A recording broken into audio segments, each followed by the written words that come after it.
Hello everyone. So today we are going to start our sources of borrowed fund. So here is the topic that is debenture slash bonds. सी आज हम इस video में start करने वाले हैं अपने borrowed funds के बारे में। बोरोड फंड का फर्स्ट जो सोर्स है that is about the debenture. So आज की video is related with the debenture. So this video is related with only the introduction of debenture. ये डिबेंचर के सिर्फ एक इंट्रोडक्शन देगा आपको। So in an upcoming video we will be starting features of debenture. So this video is related only with the introduction of debenture. So चलिए read करते हैं what it is. Debenture bonds are an important instrument for raising long term debt capital. कह रहा है debenture और bond जो हैं these are the important instrument for raising long term debt capital. Means what कि debenture एक ऐसा instrument है with the help of which we can raise long term डेब्ट capital, we can raise loan for a long period of time.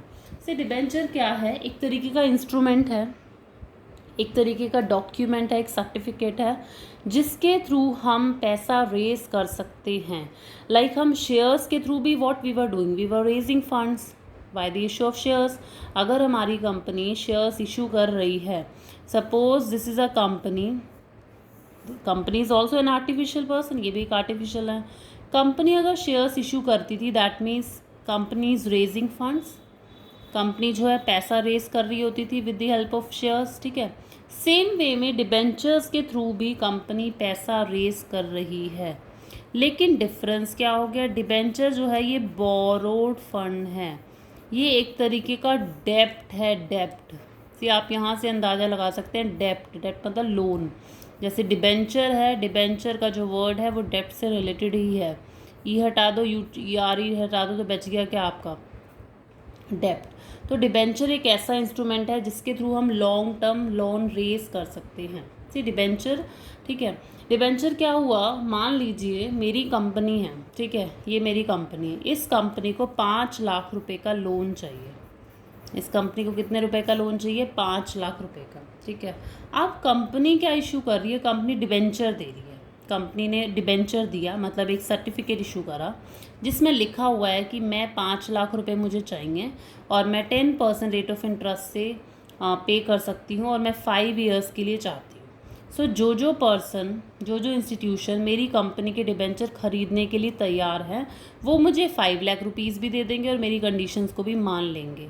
तो एक तरीके से क्या हुआ, मैंने बाहर की कंपनी, बाहर मतलब मैंने किसी भी पर्सन से या इंस्टीट्यूशन से मैंने पैसा लिया bye the issue of debenture. मैंने उनको डिबेंचर दे दिए और पैसा ले लिया।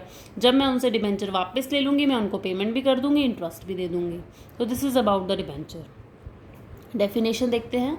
According to section 230 of the Indian company act 2013, जो हमारी इंडियन कंपनी एक्ट है 2013, उसके सेक्शन है 2 सब सेक्शन आगे 30, उसके अकॉर्डिंग डेफिनेशन दी हुई है what it is. Debenture include debenture stock. Stock का क्या मतलब हुआ यहाँ पर? कह रहा है डिबेंचर में क्या चीज़ें आएंगी? डिबेंचर स्टॉक भी आएगा। Stock is nothing a group of debenture, मतलब एक बहुत सारे डिबेंचर्स को अगर आप बोलेंगे तो वो स्टॉक बोलते हैं। जैसे मान लीजिए ये एक डिबेंचर है, ठीक है, अगर मैं बहुत सारे डिबेंचर्स को बोलूँ तो all debentures will be known as the stock, means group of debenture will be known as the stock. कह रहे डिबेंचर में डिबेंचर स्टॉक भी आएगा, बॉन्ड भी आएगा और कोई और इंस्ट्रूमेंट जो कि एविडेंस है, जो प्रूफ है कि वो डेप्ट है, वो लोन है, whether constituting a charge on the asset of the company और नॉट, मतलब कि उसके अगेंस्ट आप कंपनी, जो डिबेंचर के अगेंस्ट कंपनी की जो एसेट है उस पर चार्ज हो भी सकता है, नहीं भी हो सकता। What does it mean here? यानी अगर मैं डिबेंचर इशू कर रही हूँ मतलब मैं लोन ले रही हूँ तो उस लोन के अगेंस्ट लोग मेरी फिक्स्ड असेट पे क्लेम कर भी सकते हैं, नहीं भी कर सकते। मतलब मेरे सिक्योर्ड डिबेंचर भी हो सकते हैं, अनसिक्योर्ड भी हो सकते हैं। जो मैं टर्म यूज़ कर रही हूँ secured, unsecured, these are just the types of debenture. So हम एक वीडियो वो भी बनाने वाले हैं related to the types of debenture, तो वहाँ पे और ज़्यादा क्लियर होगा। लेकिन यहाँ पर डेफिनेशन में भी साफ साफ बता दिया कि डिबेंचर में चार्ज हो भी सकता है, नहीं भी हो सकता, because debenture are of different types. Next पे आते हैं, debenture issued by a company is an acknowledgement, मतलब डिबेंचर जो कंपनी इशू कर रही है वो एक एक्नॉलेजमेंट है।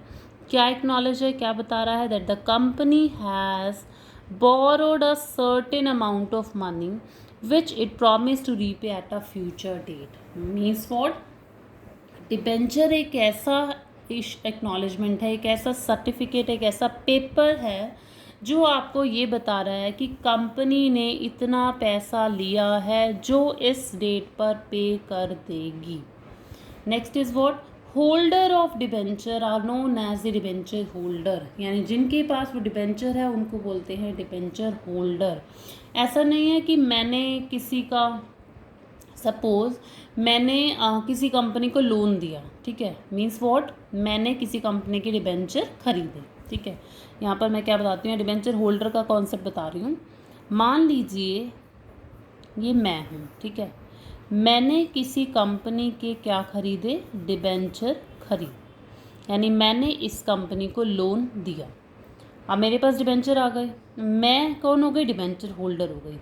अगर मेरा वही वाला डिबेंचर मैं किसी को दिखाने के लिए दे देती हूँ, मैंने इस पर्सन को दिया कि देखो ये डिबेंचर होते हैं, तो ये डिबेंचर इसके पास हो गए। तो अब इसके पास डिबेंचर, इसका मतलब ये नहीं है कि डिबेंचर होल्डर है। डिबेंचर होल्डर वही वाला पर्सन होगा जिसके नाम पर डिबेंचर होगा, यानी जो इसने खरीदे थे ना डिबेंचर, तो इसमें इसी का नाम मेंशन होगा। ये नहीं मैंने इसको दिखा दिया तो उसका नाम मेंशन नहीं है। तो डिबेंचर होल्डर वही वाला पर्सन है जिसके पास डिबेंचर है प्लस जिसका उसमें नाम है। Debenture holders are known as the creditors of the company. Creditors होते हैं जैसे शेयर होल्डर्स कंपनी के मालिक होते हैं, ऑनर्स होते हैं, तो डिबेंचर होल्डर्स क्रेडिटर्स होते हैं। क्यों क्रेडिटर्स होते हैं? क्योंकि इन्होंने लोन दिया होता है कंपनी को, ये कंपनी में किसी भी तरीके का कोई इंटरफेरेंस नहीं कर सकते। लाइक शेयर होल्डर्स हमारी कंपनी में इंटरफेयर कर सकते हैं, why? Because share holders have the voting rights, but debenture holder do not have any kind of voting rights, so they are known as the creditors of the company. Example से थोड़ा समझिए। Suppose there is a X limited company, एक company है जिसका नाम है x limited. Company ने 8% debenture issue करे 1 लाख रुपीज़ के, ठीक है, 8% debenture of rupees 1 lakh means what, company ने 1 लाख रुपए का लोन लिया और कंपनी ने बोला कि हम 8% रेट ऑफ इंटरेस्ट पे करेंगे। सो अगर एनुअल इंटरेस्ट कैलकुलेट करा जाए तो you can easily calculate 1 lakh का सिंपल 8% इट विल कम 8000, और अगर हाफ ईयरली इंटरेस्ट पे करना है तो इसका आधा हो जाएगा, इसका हाफ हो जाएगा, that will amount to rupees 4000। So debenture के आगे जो रेट ऑफ इंटरेस्ट होता है दैट डिनोट, जो परसेंटेज होता है that denote the rate of interest. I hope आपको डिबेंचर क्लियर हुआ होगा।